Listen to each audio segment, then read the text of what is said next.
ลา ไปอีสาสู้ๆเด้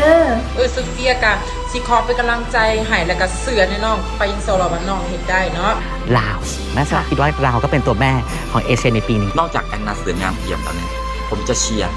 ป่าแยงซานหลงไปยิงช้าเขาก็ยิงซะนะป่าเอ้ยมือสุดท้ายแล้วเอา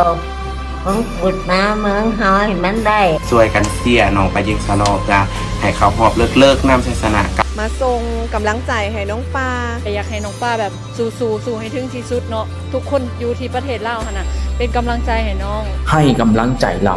และถึงได้หรือบ่ได้น้องไปยิงซากก็คือที่สุดแล้วในปีนี้เราเฮ็ดได้ดีหลายอ้ายนะคนลุกเป็นบาด